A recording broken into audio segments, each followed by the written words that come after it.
Sawadee Cap, derrière les bars, épisode 11, de retour au bercail, comme vous pouvez le constater. Par contre, les plantes sont encore en chemin, elles reviennent bientôt, réjouissez-vous. La semaine passée, Rap Politique a sorti le podcast qu'ils ont fait avec Filigrane. Étant fan de rap politique et vu que Philly est un ami, je me suis empressé d'écouter ça.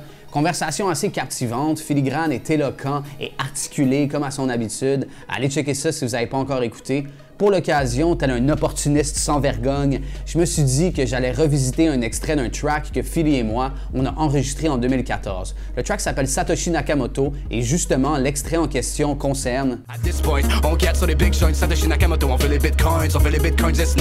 Satoshi Nakamoto, c'est le pseudonyme de l'inventeur du Bitcoin et sa vraie identité demeure à ce jour inconnue. Juste pour que vous saisissiez bien la gravité de la situation, je vous rappelle le contexte, on est en 2014 puis l'histoire de Satoshi Nakamoto m'a tellement marqué que j'ai été jusqu'à utiliser son nom comme titre d'un de mes tracks. Puis sur le track, je rappe Satoshi Nakamoto, on veut les bitcoins, on veut les bitcoins. Clairement, je comprenais que quelque chose d'intéressant se passait. En mars 2014, le prix du bitcoin était d'environ 470 $ US. Aujourd'hui, un bitcoin vaut environ 40 000 $. Si j'avais acheté 2 bitcoins pour genre 1000 $, j'aurais l'équivalent de 80 000 $ aujourd'hui. Tu sais, on entend souvent du monde dire « Ouais, dans le temps, j'ai failli acheter des bitcoins.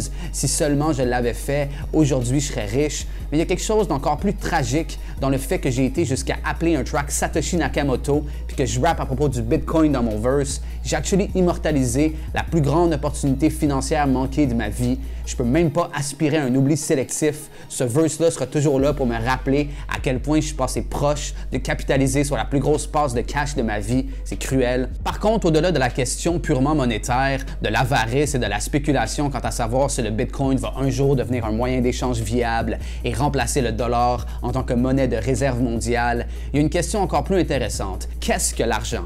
Il s'avère que c'est une question beaucoup plus profonde qu'on imagine et que la réponse dépasse la sphère économique. C'est une question posée par un penseur que j'admire du nom de Robert Breedlove. Je vais vous partager son analyse. Selon lui, la réponse la plus pertinente a été proposée par l'école autrichienne d'économie qui dit que l'argent est un moyen d'échange universel. En d'autres mots, l'argent est une marchandise qui est détenue et utilisée dans le seul but de faciliter l'échange. Dans la configuration de la demande pour un bien particulier, il y a une distinction entre son utilité et son potentiel commercial. Dans le cas de l'utilité d'une marchandise, on parle du service qui peut nous rendre en temps réel. Par exemple, si tu as soif, tu veux de l'eau, l'utilité de l'eau, c'est qu'elle peut étancher ta soif.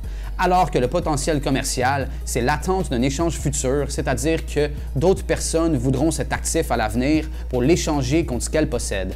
Dans toute économie d'échange, l'argent, c'est donc la marchandise qui a la plus grande proportion de commercialisation par rapport à l'utilité. Aujourd'hui, cette marchandise-là, c'est l'or. L'or a une utilité, c'est utilisé en électronique, en dentisterie par exemple, mais c'est surtout utilisé comme réserve de valeur. Et c'est comme ça que ça a été utilisé pendant 5000 ans. L'or a une capitalisation boursière d'environ 10 trillions de dollars, environ 2 trillions de dollars correspondent à sa valeur utilitaire, genre la demande pour son utilisation en informatique et en dentisterie, et 8 trillions de dollars à la demande pour son utilisation en tant que réserve de valeur. L'aspect commercialisable de l'argent se résume à 5 services que l'argent peut rendre. L'argent doit être divisible, durable, reconnaissable, portable et rare. Pour satisfaire au mieux ces propriétés, les métaux monétaires ont été déterminés comme étant l'outil le plus satisfaisant, c'est-à-dire l'outil le plus divisible, le plus durable, le plus reconnaissable et le plus portable sur le marché. Parmi les métaux monétaires, l'or était le plus rare. Quantifié soit par son rapport stock-flux, le ratio stock-flux compare la quantité totale disponible d'un produit au flux de sa nouvelle production, soit par sa résistance à l'inflation. Et les gens préfèrent toujours la monnaie la plus résistante à l'inflation. La mesure de la rareté dans le contexte de la monnaie et sa résistance à l'inflation et la difficulté d'augmenter l'offre artificiellement. Ça, c'est la dureté de la monnaie, c'est pourquoi l'or est une monnaie dure.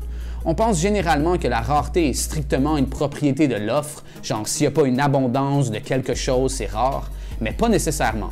La rareté survient lorsque la demande dépasse l'offre. Fait que quand il y a plus de demandes que l'offre peut justifier, ça devient un bien économique qui établit elle-même un prix de marché. C'est donc une situation où il y a plus de demandes que l'offre peut satisfaire. La particularité de l'argent, c'est que la demande est toujours supérieure à l'offre. Tout le monde veut toujours plus d'argent. Il n'y a jamais assez d'argent pour satisfaire tout le monde. Et ça nous donne une autre définition de l'argent. C'est le bien le plus commercialisable. Il peut être échangé contre tout autre bien ou service sur le marché.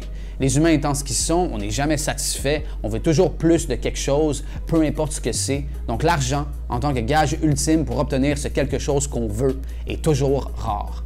Mais le problème avec l'argent, c'est que si tu peux facilement augmenter sa production et donc gonfler l'offre, tout d'un coup, tu peux compromettre sa rareté au fil du temps. En faisant ça, tu voles les gens à travers l'inflation. C'est pourquoi le marché a choisi l'or comme monnaie. C'est vraiment difficile d'augmenter sa production à cause du coût d'extraction. Le processus d'extraction de l'or tend à trouver un équilibre où le coût de production est presque égal à la valeur marchande de l'or. Si la valeur marchande de l'or est de 2000 $ l'once, son coût de production va être à peu près le même. C'est l'équilibre naturel du marché. Les mineurs d'or ne peuvent pas simplement diluer sa valeur. Par contre, dans le cas de la monnaie fiduciaire ou l'argent papier, comme le dollar canadien par exemple, son coût de production est nul. La question à se poser donc, c'est comment est-ce qu'on est passé de l'or à l'argent papier?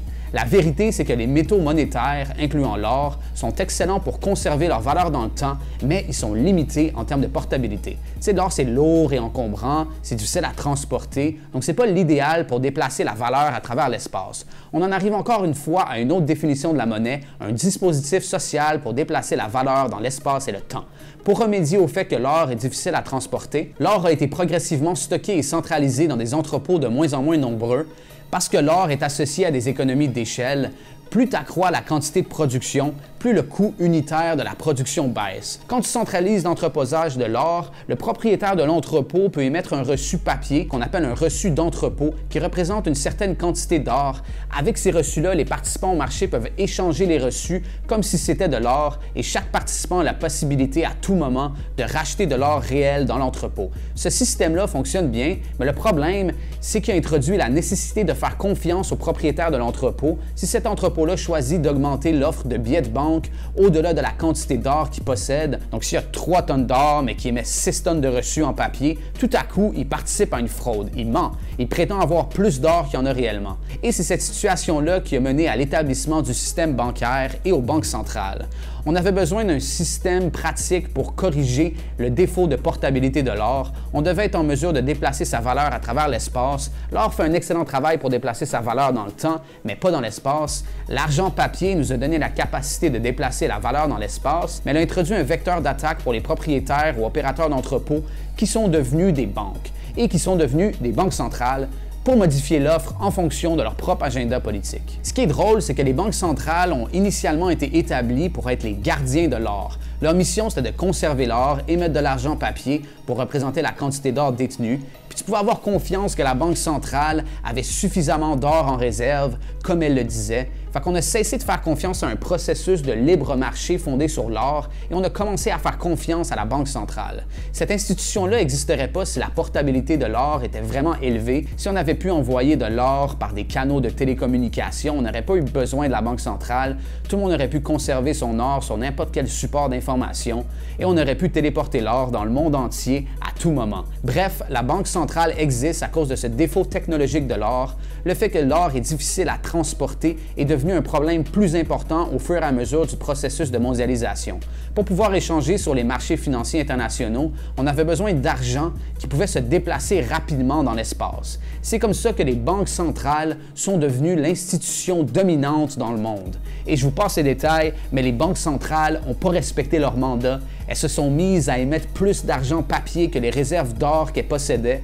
Puis finalement, en 1971, Nixon a mis fin à la convertibilité du dollar américain en or. Jusqu'à cette date, l'or était le gouverneur des gouvernements. Celui qui contrôle l'or faisait les règles. C'était le système d'exploitation de base pour les sociétés analogues. Par contre, maintenant qu'on est dans une société numérique, les règles sont peut-être en train de changer. Et c'est pourquoi le Bitcoin, que personne contrôle, est si intéressant. Parce qu'il est le perturbateur de ce système d'exploitation de base qui a fonctionné pendant toute l'histoire de l'humanité, ou presque. J'ai probablement pas fini de vous rebattre les oreilles avec ces trucs de politique monétaire et de monnaie décentralisée, parce que ça me fascine. Je vais tenter d'éviter de go full-on crypto bro sur vous, par contre. C'est surtout la philosophie et les principes fondamentaux qui m'intéressent dans ce contexte-ci. On s'arrête ici pour aujourd'hui. Like, commente et abonne-toi à la chaîne YouTube. J'ai un gros single qui drop la semaine prochaine. Be on the lookout. Et je vous revois aussi dans 2 semaines pour le prochain épisode de Derrière les Bars. D'ici là, portez-vous bien, keep rocking in the free world, mais faites-le en évitant de censurer les gens avec qui vous n'êtes pas d'accord. Stay young, don't be like Neil Young. Sawadee Cap. At this point, on quête sur les big joints, Satoshi Nakamoto, on fait les bitcoins, it's new money, who's sorry, vous le savez. On monopolise toute l'année, catch-nous en train de crier boom, bang, just fucking around, fucking fou allié. On fait le tank, pis pouf, on disparaît.